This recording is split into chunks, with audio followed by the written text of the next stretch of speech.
Hello students, welcome to online study class of class 12th chemistry.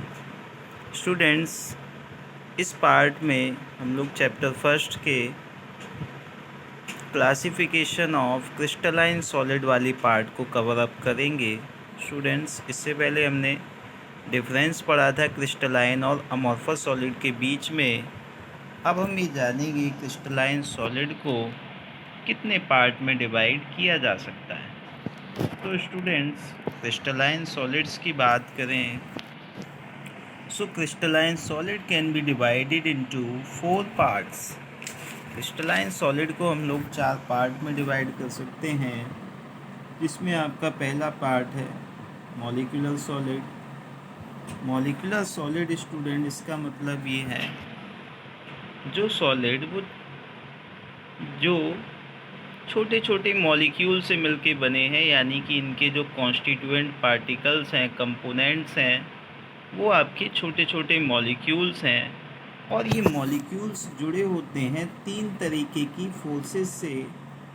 एक होती है आपकी लंदन डिस्पर्सन फोर्स, एक होती है, दूसरी होती है आपकी डायपोल फोर्सेस, तीसरी होती है आपकी हाइड्रोजन बॉन्डिंग।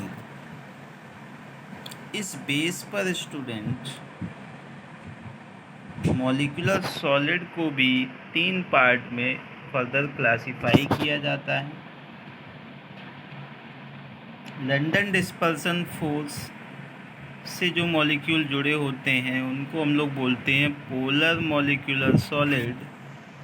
डायपोल फोर्स से जो जुड़े होते हैं जो लंदन डिस्पर्सन फोर्स से जुड़े होते हैं उनको हम लोग बोलते हैं non polar. London dispersion force से जो जुड़े होते हैं उनको हम बोलेंगे नॉन पोलर।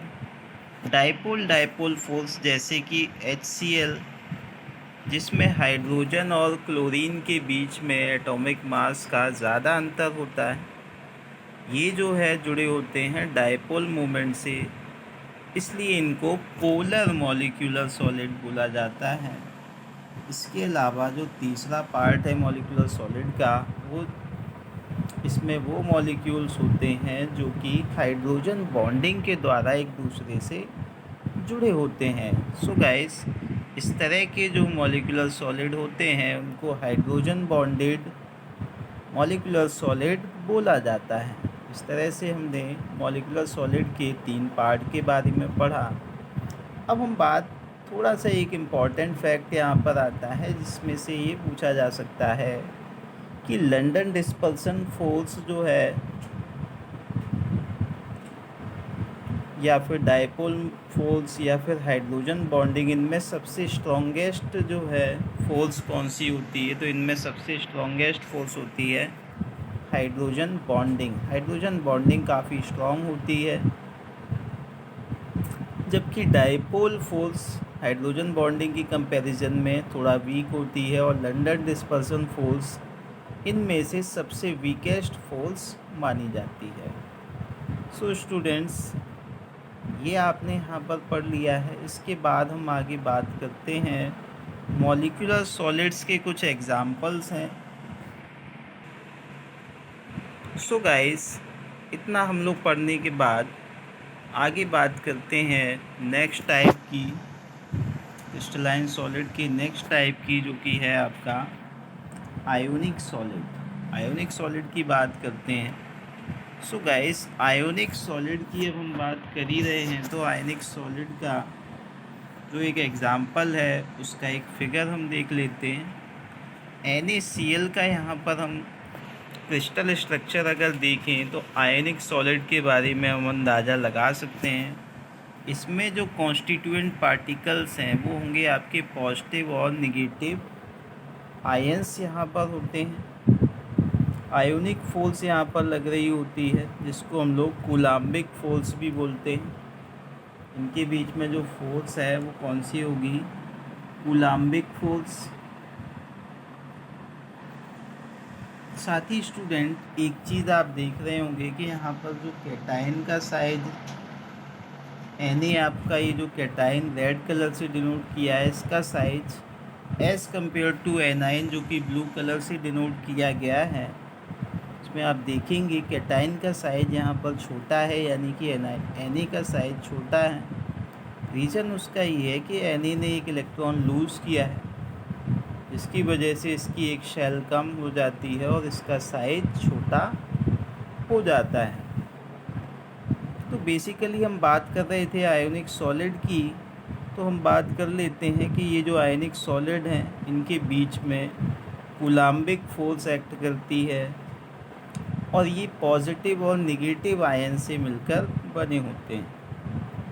इसके अलावा अगर बात की जाए सॉलिड स्टेट में ये इलेक्ट्रिसिटी को कंडक्ट नहीं करते हैं, जबकि लिक्विड स्टेट में आयोनिक सॉलिड इलेक्ट्रिसिटी को कंडक्ट कर सकते हैं। आगे स्टूडेंट हम बात करते हैं मेटेलिक सॉलिड की। मेटेलिक सॉलिड स्टूडेंट्स, तो ये आपका सेकंड पार्ट था। अब हम बात कर लेते हैं मेटेलिक सॉलिड की। मेटेलिक सॉलिड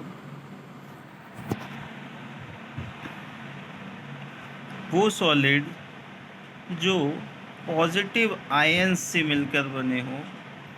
पॉजिटिव आयन जो कई सारे इलेक्ट्रॉन के बीच में फंस जाते हैं, इस तरह के जो सॉलिड्स होते हैं उनको हम लोग बोलते हैं मेटेलिक सॉलिड। आप देखें इलेक्ट्रॉन सी मॉडल आपको इसके लिए देखना होगा मेटेलिक सॉलिड के लिए, क्योंकि आप यहाँ पर देख सकते हैं, यहाँ पर देख सकते हैं कई सारे नेगेटिव इलेक्ट्रॉन्स के बीच में ये जो पॉजिटिव वैकेंट स्पेस है इनको बोला जाता है कर्नेल। क्या बोला जाता है? कर्नेल। आप देख सकते हैं इनको क्या बोला जाता है? इनको कर्नेल बोला जाता है। और ये जो नेगेटिव पार्ट है इसको सी ऑफ इलेक्ट्रॉन्स, क्योंकि कई सारे आप देख सकते हैं कई सारे नेगेटिव, यानी ये इलेक्ट्रॉन को डिनोट करते हैं। इस स्ट्रक्चर को देखकर हम बता सकते हैं कि वो सॉलिड जिनमें मेटेलिक बॉन्डिंग एक्ट कर रही है, मेटेलिक बॉन्डिंग जिनके बीच में एक्ट करती है, जैसे कि एग्जांपल है आपका कॉपर, सिल्वर, आयरन, ये सारे क्या हैं आपके मेटेलिक सॉलिड के एग्जांपल हैं। मेटेलिक सॉलिड की बात करें तो ये गुड कंडक्टर ऑफ इलेक्ट्रिसिटी होते हैं। जितने भी हमारे मेटल हैं वो इलेक्ट्रिसिटी के अच्छे कंडक्टर माने जाते हैं। इतना समझ में आया? तो ये जो बनते हैं इनके जो कॉन्स्टिट्यूएंट पार्टिकल्स हैं वो क्या हैं आपके पॉजिटिव आयंस होते हैं, जो कि इलेक्ट्रॉन सी में रहते हैं। तो ये था जो है मेटेलिक सॉलिड का डिस्क्रिप्शन। स्टूडेंट्स, अब हम बात करते हैं इसके चौथे पार्ट की, क्योंकि आपके सामने चौथा पार्ट, जैसा कि हमने बताया, चौथा पार्ट है स्टूडेंट आपका कोवेलेंट और नेटवर्क सॉलिड। तो हम बात कर लेते हैं कोवेलेंट और नेटवर्क सॉलिड के बारे में यहाँ पर, जिसकी अगर बात करें तो ये एटम से मिलकर बना होता है और इनके बीच में कोवेलेंट बॉन्ड, यानी इनके बीच में जो बॉन्डिंग होगी वो होती है कोवेलेंट बॉन्डिंग। इस तरह के जो सॉलिड हैं उनको हम लोग कहते हैं कोवेलेंट और नेटवर्क सॉलिड। इसमें कोई आपको दिक्कत नहीं होगी। इसके एग्जाम्पल की बात करें तो ये इसमें आपका एग्जाम्पल होता है डायमंड। डायमंड एक इसका अच्छा एग्जाम्पल है, क्योंकि कई सारे जो है कोवेलेंट बॉन्ड से मिलके बना होता है। इसलिए अगर हम डायमंड के स्ट्रक्चर की बात करें तो इसका काफ़ी कॉम्प्लेक्स स्ट्रक्चर होता है। कई सारे जो है ये बॉन्ड बनाते हैं शेयरिंग के द्वारा। तो हम कह सकते हैं कि ये जो है इनकी अगर प्रॉपर्टीज़ की बात की जाए, इनकी जो प्रॉपर्टीज़ हैं वो है इलेक्ट्रिकल कंडक्टेंस जो है ये बिल्कुल भी नहीं करते। आयरन को अगर आप देखें तो आयरन आपका इंसुलेटर की तरह एक्ट करता है, इलेक्ट्रिसिटी को बिल्कुल भी कंडक्ट नहीं करता। जबकि इसी का एक एग्जाम्पल है कोवेलेंट सॉलिड का ग्रेफाइट। ग्रेफाइट क्या होता है? पेंसिल में जो हम लोग नोक इस्तेमाल करते हैं वो ग्रेफाइट की बनी होती है, जबकि ग्रेफाइट कोवेलेंट सॉलिड होते हुए भी ये इलेक्ट्रिसिटी को आसानी से कंडक्ट करता है। Good conductor of electricity graphite हमारा कहलाता है। सो स्टूडेंट्स, इस पार्ट में वीडियो के हमने डिस्कस किए क्लासिफिकेशन ऑफ क्रिस्टलाइन सॉलिड्स, यानी क्रिस्टलाइन सॉलिड के ये 4 पार्ट हमने यहाँ पर डिस्कस किए।